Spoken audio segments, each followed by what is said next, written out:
সকালবেলা ফোনের আওয়াজে ঘুম ভেঙে মোহিত দেখল বাবার ফোন আসছে। সঙ্গে সঙ্গে বুকের মধ্যেটা যেন ধড়াস করে উঠল তার। এত ভোরে তো বাবা কখনো ফোন করে না। প্রথমেই তার যে কথাটা মাথায় এলো, মা ঠিক আছে তো। তাড়াতাড়ি ফোনটা ধরল সে। হ্যালো বলতেই ওপাশ থেকে অধৈর্য গলায় বাবা বললেন, ধারে পাশে বৌমা আছে? মানে? হ্যাঁ আছে। কি হয়েছে বলবে তো? তুই আগে একটু দূরে সরে আয়, আমি তোকে কিছু বলতে চাই। আর আমি চাই না সেটা বৌমা শুনুক। বাবার কথা মতো বাইরে বেরিয়ে ব্যালকনিতে এসে দাঁড়ালো মোহিত। তারপর জানতে চাইলো কি হয়েছে। যত তাড়াতাড়ি পারিস তুই একবার বাড়ি চলে আয় বাবা। জানিস কাল তোর মা আমাকে কি বলেছে? বলেছে ও নাকি আমার থেকে ডিভোর্স চায়। আমার মনে হচ্ছে ওর মাথাটা পুরো খারাপ হয়ে গেছে। এই বয়সে এসে এসব কি বলছে আমি কিছুই বুঝতে পারছি না। রাগের মাথায় বলেছে হবে, এটা নিয়ে অত চিন্তা করার কি আছে? খানিকটা বিরক্ত হলো মোহিত। না রে, আজকের মধ্যেই আমার জবাব চেয়েছে। আমি যদি মিউচুয়াল ডিভোর্স না দিই তাহলে নাকি আইনি পথে সেটা আদায় করবে। বাবার কথাটা শুনে বেশ অবাক হয়ে গেল মোহিত। মাস তিনেক আগে বাবা মায়ের 35তম বিবাহবার্ষিকী পালন করে এলো তারা। তখনও তো মাকে দেখে বেশ হাসি খুশি স্বাভাবিক মনে হয়েছিল। এর মধ্যেই কি এমন হয়ে গেল? 60 বছর বয়স হয়ে গেছে মায়ের, এখন এসব ডিভোর্স টিভোর্স কি বলছে? কি রে, চুপ করে আছিস কেন? বল কিছু। ওপাশ থেকে জিজ্ঞেস করলেন মোহিতের বাবা অমলেন্দু। আমি তো কিছু বুঝতে পারছি না বাবা, কি বলবো? আচ্ছা, তোমাদের কি কোনো ঝগড়া হয়েছে? জানতে চাইল মোহিত। উত্তরে তার বাবা জানালেন যে গত 1 মাস যাবৎ কোনো ঝগড়া হয়নি তাদের। সব কিছু একেবারে স্বাভাবিক ছিল।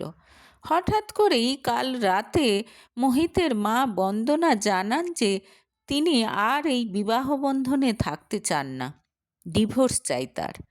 প্রথমে অমলেন্দু ভেবেছিলেন স্ত্রী বোধহয় মজা করছেন, কিন্তু তারপর বারবার একই কথা বলতে থাকেন বন্দনা এবং বলেন যে তিনি উকিলের সঙ্গে কথা বলেই রেখেছেন।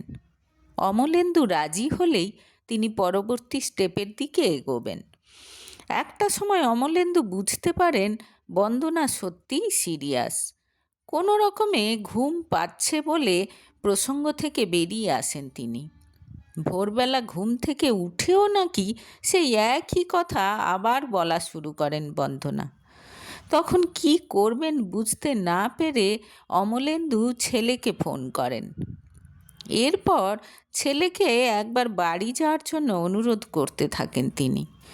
বাধ্য হয়ে মোহিত জানায় যে এই শনিবার যাবে সে।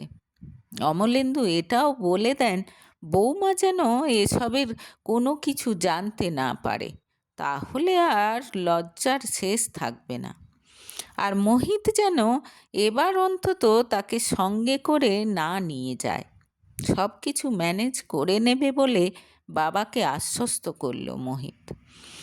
শনিবার মোহিত বাড়ি পৌঁছাতে প্রথমে তাকে দেখে খুব খুশি হলেন তার মা। ছেলের পছন্দের লুচি তরকারি বানিয়ে খেতে দিলেন। তারপর কিছুক্ষণ একথা ও কথার পর জানালেন যে তিনি ডিভোর্স নিতে চান, আর মোহিত যেন সে ব্যাপারে তার বাবাকে রাজি করিয়ে যায়। যত তাড়াতাড়ি সম্ভব অমলেন্দু যেন ডিভোর্সের ব্যাপারটা মেনে নেন। মায়ের কথাবার্তা হাবভাব দেখে মোহিত বুঝতে পারল মা সত্যিই সিরিয়াস। খুব অবাক লাগলো তার। তার চোখের দৃষ্টি দেখে খুব অবাক হয়ে বন্দনা বললেন, এরকম করে তাকিয়ে আছিস কেন আমার দিকে? কারো ডিভোর্স হয়েছে এরকম কোনো দিন শুনিসনি নাকি এর আগে? না, ডিভোর্স শুনেছি, কিন্তু এই বয়সে এসে কেউ ডিভোর্স করে এরকম শুনিনি। খানিকটা অপ্রস্তুত হয়ে উত্তর দিল মোহিত। এখন শুনতেও পাবি, দেখতেও পাবি। তাড়াতাড়ি তোর বাবাকে রাজি করা। আমার হাতে বেশি সময় নেই। নিজের কাজ করতে করতে নির্বিকার গলায় বললেন বন্দনা। আরও খানিকক্ষণ কথা বলে মোহিত জানতে পারল মা নাকি কোনো গ্রুপের সঙ্গে ইউরোপ ট্যুরে যাচ্ছে, আর বেড়াতে যাওয়ার আগেই এই ডিভোর্সের ব্যাপারটার একটা ফয়সালা করেই যেতে চান তিনি। সব কিছু শুনে মোহিত যেন আরও ধন্দে পড়ে গেল। কি করবে কিছু বুঝতে পারে না সে। কোনোভাবেই মাকে বোঝানো যাচ্ছে না।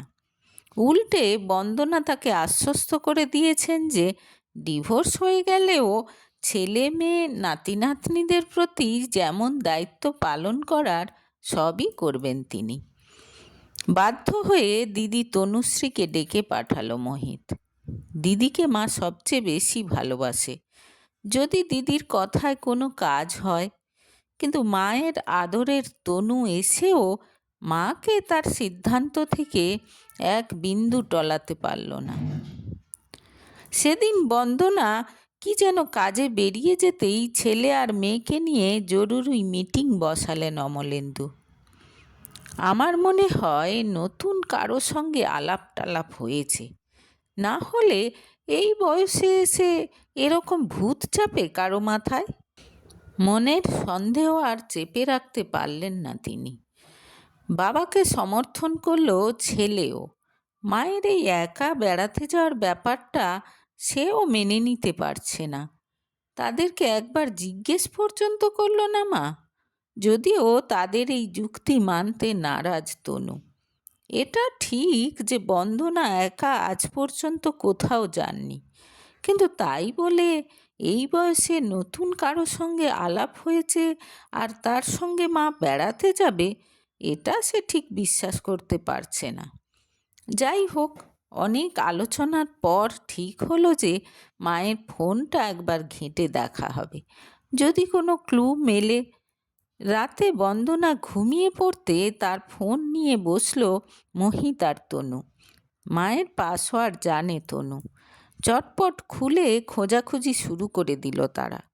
তেমন বিশেষ কিছু না পেলেও দেখল যে অরূপ মিত্র নামে কোনো একজনের সঙ্গে প্রায় প্রতিদিনই কথা হয় মায়ের, এবং বেশ অনেকক্ষণ ধরেই কথা হয়।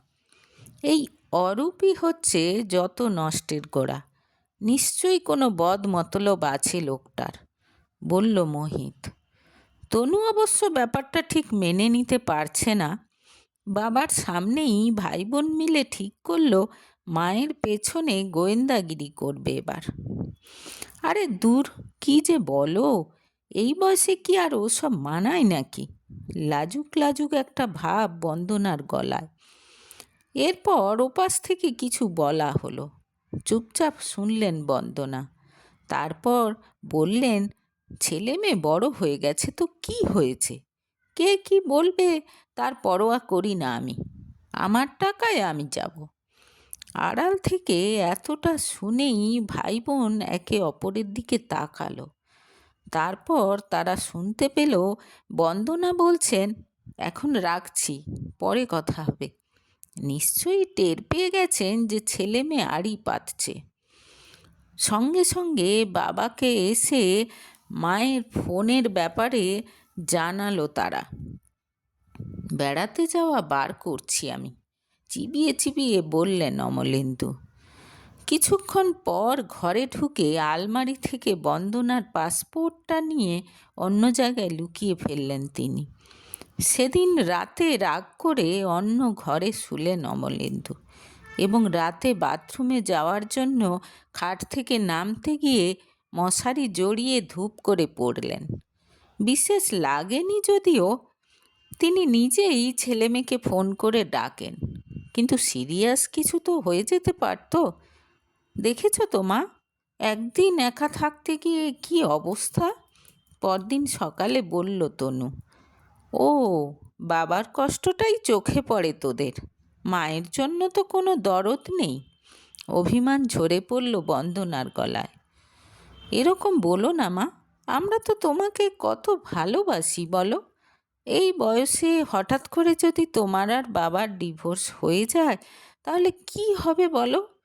আমরা যে কিছুতেই ব্যাপারটা মেনে নিতে পারছি না।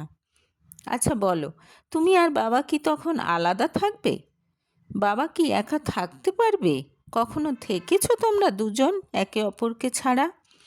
তনুর কথা শেষ হতে না হতেই হঠাৎ পেছন থেকে অমলেন্দু বলে উঠলেন, ওসব কথা ছাড়, লোকে কি বলবে সেটাও তো একবার ভাবতে হবে নাকি?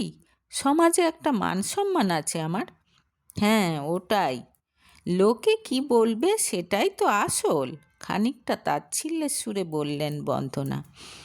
তারপর আবার বললেন, কিন্তু আমি সেসব নিয়ে একেবারে ভাবতে চাই না। আমার ডিভোর্স চাই, বাস। আমি আর পারছি না। কি পারছো না মা?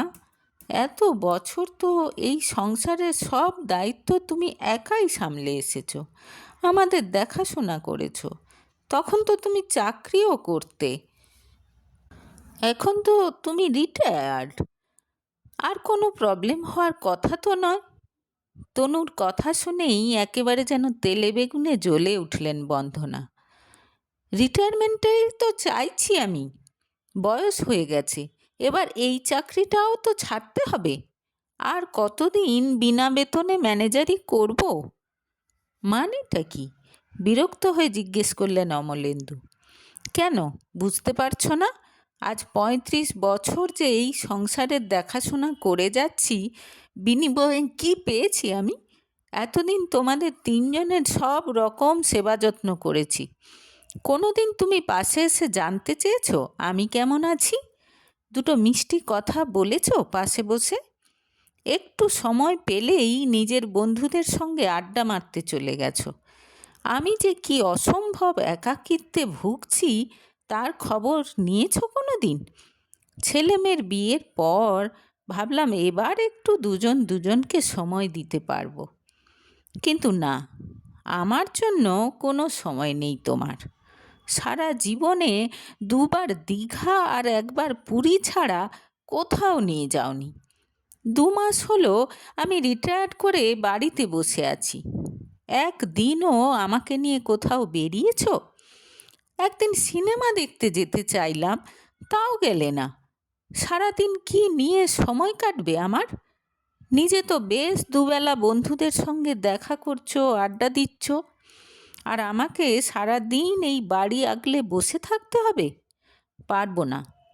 সব বাড়িতেই মহিলারা এই কাজ করছে, বললেন অমলেন্দু। ও আচ্ছা, তা সব কাজেরই তো একসময় রিটায়ারমেন্ট হয়, এই কাজেরও হওয়া উচিত। যে কোনো কাজেরই তো একটা পারিশ্রমিক হয়, কিন্তু বাড়ির মহিলারা ভালোবেসে সারা দিন কত রকম কাজ করে যায় শুধু বাড়ির মানুষগুলোর মুখে একটু হাসি দেখার জন্য। সেটাই তাদের পারিশ্রমিক। সেইটুকুও যদি তারা না পায়, স্বামীর একটু ভালো ব্যবহার, একটু সহানুভূতি যদি তারা না পায়, তাহলে এই রকম কাজ কেউ কেন করবে? যে করে করুক, আমি অন্তত করব না। আমার এই বিনা পারিশ্রমিকের ম্যানেজারের কাজ থেকে রিটায়ারমেন্ট মানে ডিভোর্স চাই। আমি একাই বাকি জীবনটা নিজের ইচ্ছে মতো উপভোগ করতে চাই। এতটা বলে এবার থামলেন বন্দনা। মোহিত, তনুশ্রী আর তাদের বাবা তিনজন মুখ চাওয়াচাই করল। এত সহজ একটা ব্যাপার, আর তারা কিনা কি ভাবছিল? কিন্তু ওই অরূপ মিত্রর সঙ্গে তোমার কি সম্পর্ক? কে লোকটা? অমলেন্দুর গলায় সন্দেহ। দেখেছিস? দেখ, আজ পর্যন্ত এটুকুও জানে না যে অরূপ আমার বন্ধু করবীর বর। কি করে জানবে আমি কি খেতে ভালোবাসি? সেটুকুও পর্যন্ত কোনো দিন জিজ্ঞেস করেনি। অরূপ এই ট্যুরটা কন্ডাক্ট করছে, সেজন্যই আজকাল প্রায় ওর সঙ্গে কথা হয় আমার। 10 জনের একটা গ্রুপ যাচ্ছে, আর তোমরা তার মানে আমার পেছনে গোয়েন্দাগিরি করা শুরু করেছো। যাকগে, ভালোই হয়েছে, এখন সবাই সব কিছু জেনে গেছো। আর নিশ্চয়ই আমার ডিভোর্স পেতে কোনো অসুবিধে হবে না, বললেন বন্দনা। এখনো তুমি সেই একই কথা বলছো? অবাক হয়ে জিজ্ঞেস করলো তনু। কেন বলবো না? আমার জীবনের ৩৫টা বছর আমি অন্যের জন্য উৎসর্গ করে দিয়েছি। এবার আমি একটু নিজের জন্য বাঁচতে চাই, নির্বিকার গলায় বললেন বন্দনা। হঠাৎ সেখান থেকে সরে ঘরের ভেতর চলে গেলেন অমলেন্দু। কিছুক্ষণ পর এসে বন্দনার পাসপোর্টটা টেবিলের ওপর রেখে বললেন, এই নাও তোমার পাসপোর্ট, আমি লুকিয়ে রেখেছিলাম। আর অরূপকে বলো আমিও তোমার সঙ্গে বেড়াতে যাব। আমি তোমার সঙ্গে যাব না? বেড়াতে গিয়েও সারাক্ষণ তোমার সেবা যত্ন করব নাকি আমি? এমনকি যাওয়ার আগে নিজের ব্যাগটাও তো গোছাতে পারবে না। আমি অত দায়িত্ব নিতে পারবো না। তাহলে আমি তোমাকে কোথাও যেতে দেব না। পাসপোর্টটা হাতে তুলে নিয়ে ছেলে মানুষের মতো বললেন অমলেন্দু। যেতে দেবে না মানে? তুমি যেতে দেওয়ার কে? আমি নিজে স্বাবলম্বী, এত ভালো চাকরি করেছি, তবু আজ পর্যন্ত তোমাকে না বলে কোথাও যাইনি। কিন্তু গত বছর তুমি যখন তোমার স্কুলের রিইউনিয়নে গেলে, একবার আমাকে ডাকলে না পর্যন্ত। কত বছর গ্রামের বাড়িতে যাইনি আমরা, আমারও তো যেতে ইচ্ছে করে। অভিমান ঝরে পড়ল বন্দনার গলায়। এরপর প্রায় আধ ঘন্টা মান অভিমানের পালা চলার পর মোহিত আর তনুশ্রী দুজনে মিলে ঘোষণা করে দিল, এবারের ইউরোপ ট্যুর মা একাই যাবে। বাবা তাতে কোনো রকম বাধা দেওয়ার চেষ্টাও করবে না। ফিরে আসার পর বাবা মা দুজনে মিলে আবার একটা ট্রিপ করবে। আপাতত ডিভোর্সের ব্যাপারটা নিয়ে আর মাথা ঘামাবেন না বন্দনা। রাজি হয়ে গেলেন অমলেন্দু আর বন্দনা। হাঁপ ছেড়ে বাঁচল মোহিত আর তনুশ্রী। তারা দুজনেই খুব ভালো করে জানে মা কখনো বাবাকে ছেড়ে একা ইউরোপ ট্যুরের মতো একটা অভিজ্ঞতা অর্জন করতে চাইবেই না। শুধু সময়ের অপেক্ষা।